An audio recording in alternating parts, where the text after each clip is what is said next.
Selamat pagi anak-anak. Hari ini kita akan belajar tema 1, selamatkan makhluk hidup. Subtema 1, tumbuhan sahabatku. Pembelajaran yang ketiga. Pada pembelajaran ketiga ini, kita akan belajar mata pelajaran IPA membandingkan cara perkembangbiakan tumbuhan dan hewan.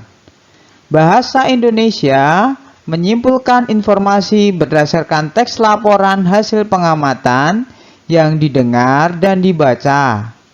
SBDP memahami patung dan membuat patung. Tapi jangan lupa subscribe, like, dan share ya.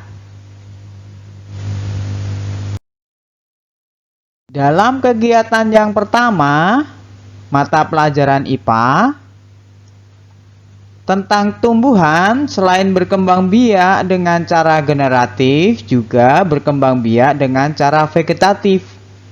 Bagaimana perkembangbiakan vegetatif pada tumbuhan? Ayo kita cari tahu. Perhatikan gambar berikut ini. Nanas berkembang biak dengan cara vegetatif. Pembibitan tunas dapat dilakukan untuk mengembangbiakannya. Bawang merah memiliki bentuk berlapis yang di tengahnya akan tumbuh tunas. Umbi lapis terdiri atas daun yang tumbuh melapisi batang dan membengkok di dalam tanah. Sedangkan tumbuhan yang ketiga adalah pohon pisang yang berkembang biak dengan cara membentuk anak pisang, pohon yang disebut dengan tunas.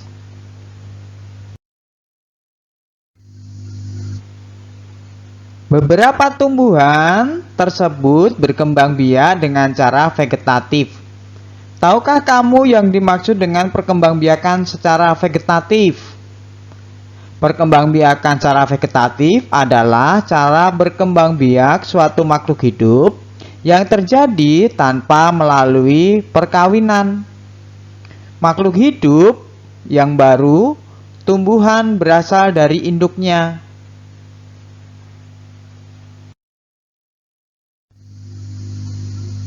Berikut ini cara perkembangbiakan vegetatif alami. Yang pertama adalah membelah diri. Tumbuhan akan membelah tubuhnya menjadi dua bagian, kemudian masing-masing tumbuh menjadi besar. Nah, contohnya pada volvox dan ganggang biru. Yang kedua dengan spora. Butiran halus untuk alat perkembangbiakannya. Contohnya, tumbuhan yang berkembang biak dengan spora adalah lumut, jamur, tanduk rusa, tumbuhan paku, maupun suplir. Yang ketiga adalah akar tinggal atau biasa disebut dengan rizoma. Batang yang tumbuh mendatar di dalam tanah. Contohnya adalah pada jahe, lengkuas, kunyit, kencur, temulawak, dan tumbuhan lainnya seperti temu ireng, temu giring, dan masih banyak. Yang keempat adalah dengan tunas. Tunas dari tumbuhan induk menjadi tumbuhan baru. Contohnya pada tumbuhan pisang dan tumbuhan bambu. Yang kelima adalah tunas adventif atau tunas liar. Tunas yang tumbuh tidak pada pangkal batangnya. Contohnya cocor bebek, sukun, cemara, kesemek, dan begonia. Yang keenam, umbi batang. Merupakan batang yang menggelembung karena berisi cadangan makanan. Pada lekukan di permukaan batang terdapat tunas atau mata tunas. Contohnya kentang, gadung, gembili, dan ubi jalar. Yang ketujuh, ubi lapis. Umbi yang berlapis-lapis yang terdiri dari daun yang mengelilingi batang di dalam tanah. Contohnya bawang merah, bawang putih, bawang bombay, amarilis, atau biasa disebut dengan tumbuhan lili.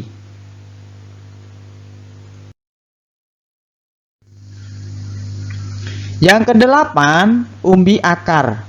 Merupakan akar yang berfungsi untuk menyimpan cadangan makanan.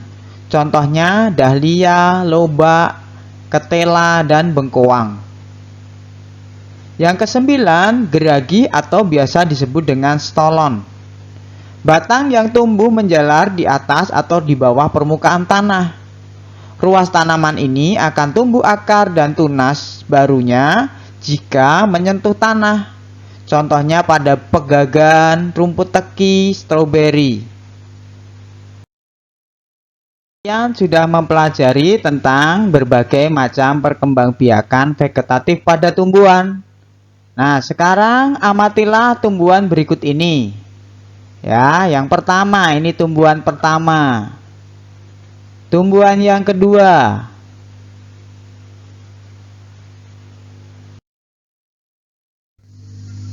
Tumbuhan yang ketiga. Tumbuhan yang keempat.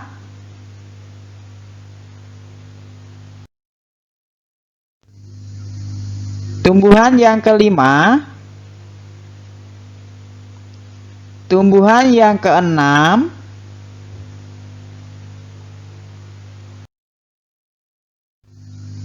Tumbuhan yang ketujuh.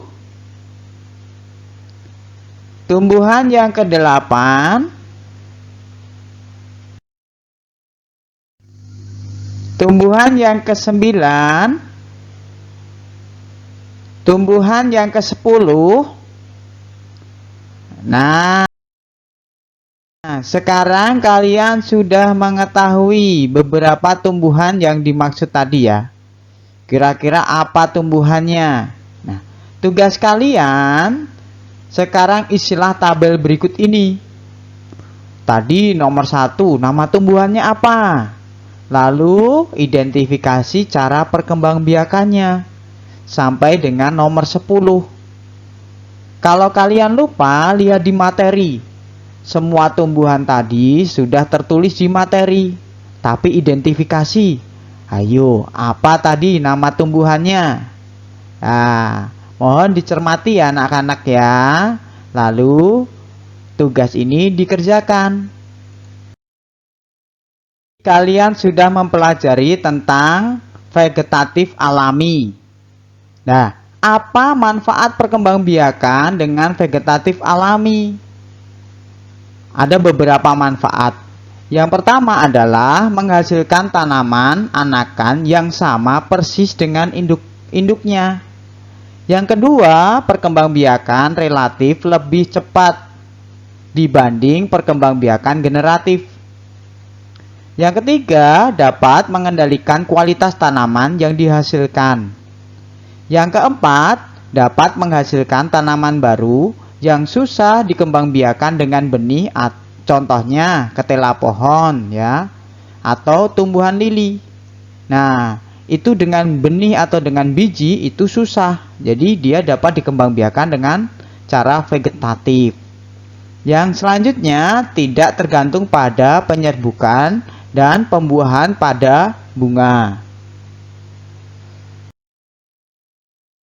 Kegiatan yang kedua, mata pelajaran bahasa Indonesia. Bacalah teks berikut dalam hati ya, cermati teks berikut ini. Indonesia adalah negara kepulauan yang terletak di garis khatulistiwa. Indonesia memiliki dataran tinggi, dataran rendah, dan perairan.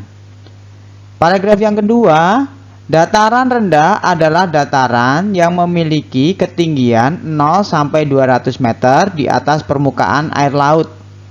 Hampir semua ibu kota provinsi di Indonesia terletak di dataran rendah. Tumbuhan di dataran rendah adalah padi, palawija, dan tebu. Paragraf yang ketiga, wilayah pantai termasuk dataran rendah. Indonesia memiliki banyak pantai karena negara kita terdiri atas ribuan pulau. Tumbuhan di wilayah pantai adalah kelapa, bakau, dan ganggang. Paragraf yang keempat, dataran tinggi adalah daratan luas dengan ketinggian lebih dari 200 meter di atas permukaan air laut. Beberapa dataran tinggi di Indonesia adalah dataran tinggi Dieng di Jawa Tengah, dataran tinggi Malang dan dataran tinggi Tengger ada di Jawa Timur. Dataran tinggi Alas ada di Aceh dan dataran tinggi Bone ada di Sulawesi Selatan. Jenis tanaman di dataran tinggi adalah teh, kopi, cengkeh, buah-buahan, dan sayuran. Dapatkah kamu menemukan jenis tumbuhan lain yang terdapat di dataran tinggi dan dataran rendah? Setelah kamu membaca bacaan tumbuhan sumber kehidupan, silakan kalian identifikasi ide pokok dalam bacaan tersebut. Caranya, yang pertama adalah baca isi teks setiap paragraf dengan cermat. Tentukan kalimat utama di setiap paragraf. Setelah kamu tentukan, identifikasi inti kalimat utama, atau kamu simpulkan, kamu rangkum, dan tuliskan ke dalam diagram lingkaran. Nah, kesimpulan dari suatu kalimat utama itu namanya ide pokok. Pada kegiatan yang ketiga, mata pelajaran SBDP. Ayo berkreasi. Manfaat tanaman bukan hanya pada buah dan bunga. Bagian tanaman lain yang dapat dimanfaatkan oleh penduduk Indonesia dan Asia Tenggara adalah kayu. Banyak produk seni yang terbuat dari kayu. Salah satunya adalah patung. Kamu bisa membuat patung sendiri, seperti mereka. Namun, kali ini kamu akan belajar membuat patung dari bahan lain. Nah, sebelum membuat patung, perhatikan kerajinan patung tanah liat dari Kasongan berikut ini. Ya, ada contoh-contohnya patung dari Kasongan.